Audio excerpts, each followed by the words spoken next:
So we have yet another case of a classic Dinesh D'Souza attempt to mislead you. So he'll say things like, oh, well, the debt has increased.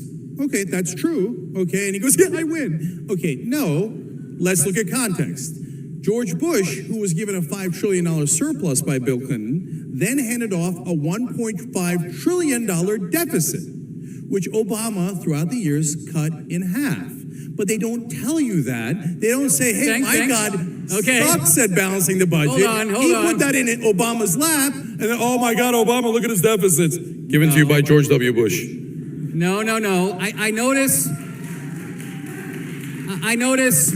I notice a very cunning slide from the concept of the debt, which is an aggregate of our obligations, to the deficit, which is an annual total. Very the deficit leads to the debt. Yes, it does. So let me ask you this. And you guys created that deficit, which led to that debt. All right. What were the average deficits in the 8 Bush years?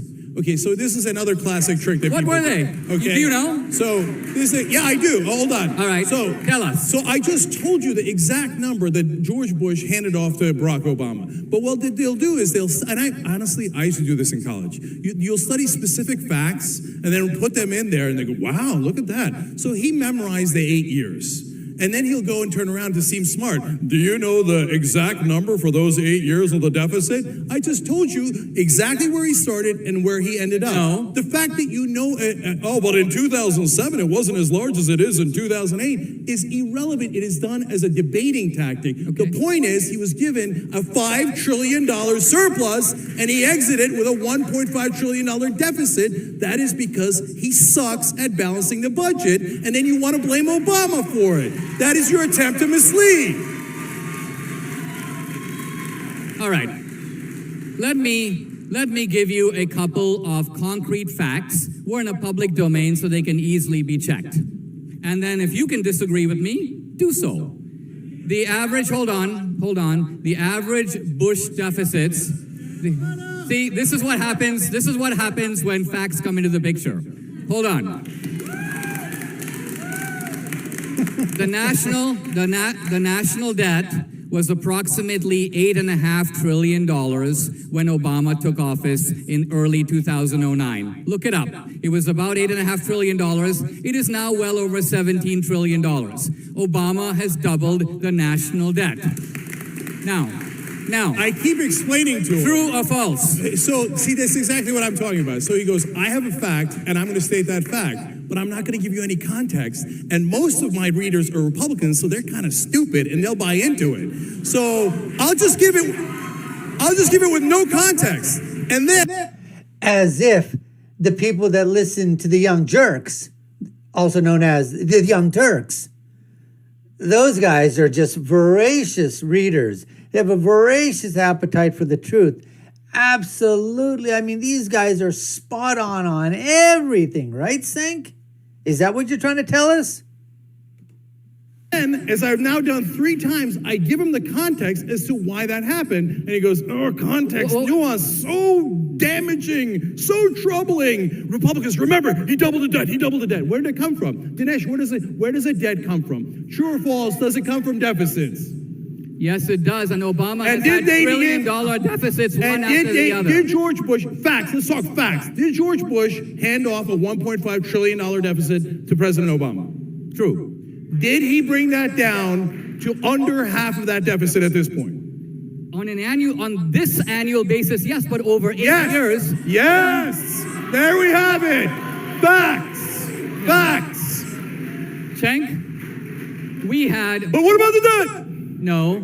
Obama has added $8.5 trillion to the national debt in 8 years. His average deficit is $1 trillion. Now, you talked about Republican deficits that made you a liberal. In the Reagan years, people talked about $200 billion deficits as far as the eye can see.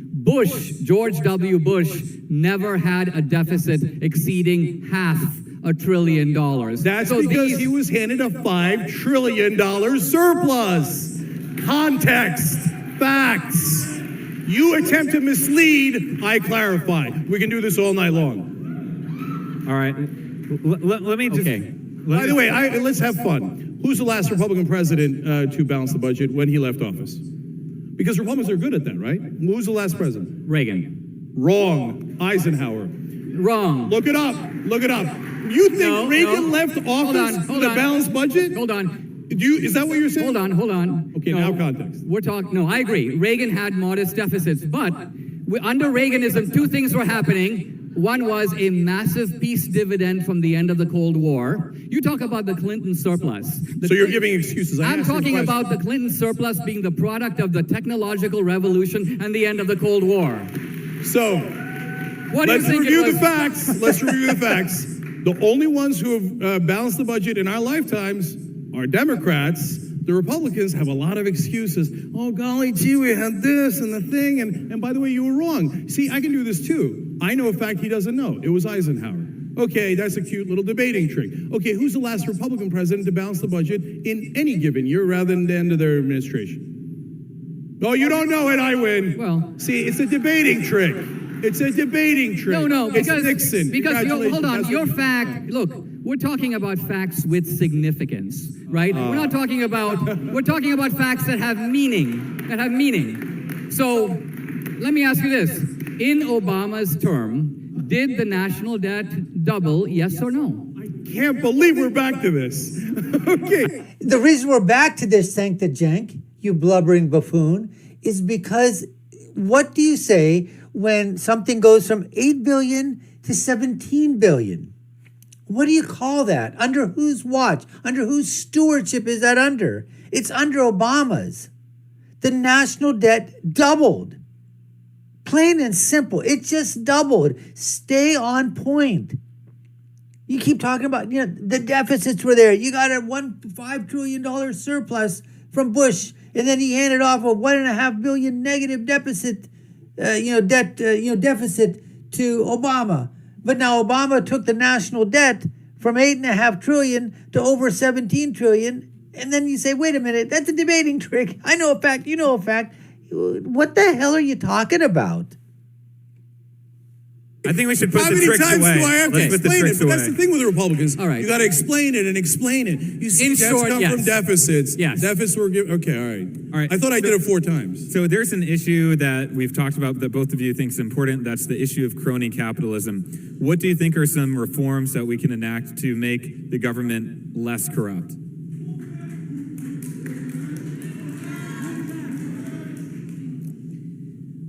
Crony capitalism, I think, is the result of the fact that the federal government has not only enormous power. Anyways, I think we're just going to stop it at that thing there. Leave that for the next part as we record, talk about crony capitalism or whatever. But the fact of the matter is, in this one here, I guess you could say that all the bloviating that was being done by, and the countering points that they were talking about from, Cenk the Jenk side, basically saying that, no, we're just going back. I mean, who was the last president to balance a budget? Oh, no, wrong. It was Eisenhower, and it was Clinton or whatever. It wasn't Reagan. What are you talking about? A simple statement was being made that during the Obama monarchy, during those 8 years, the national debt ballooned from a little under 8 to over 17. So it doubled, almost $1 trillion a year. Bottom line, I don't give a damn about any other number at all. I don't care what you said that, the first 11 months, he could have been running at a freaking surplus. And then in the last month of the year, it all just went to hell. And you lost $1 trillion. So what if that's what I'm talking about. It's simply numbers. And it's just one number that we're talking about. Everybody talks about the national debt. Admit it. It doubled during Obama's time. You know what? And the thing is, because we were just spend. Nobody cares about cost control. Just doesn't happen. Try to spend your way out of everything. That's the way our government basically works. Anyways, folks, we appreciate you taking the time to watch. You've been watching the Dr. Nasir Shaikh Show. I've been your host, Dr. Nasir. If you haven't subscribed to the channel, love you to do so. Hit that notification bell, like, share, and follow us. Put your comments down below. Let us know what you think. My final point, when you're right, and when you're left, you're wrong. We'll see you again next time, folks. Take care and stay safe.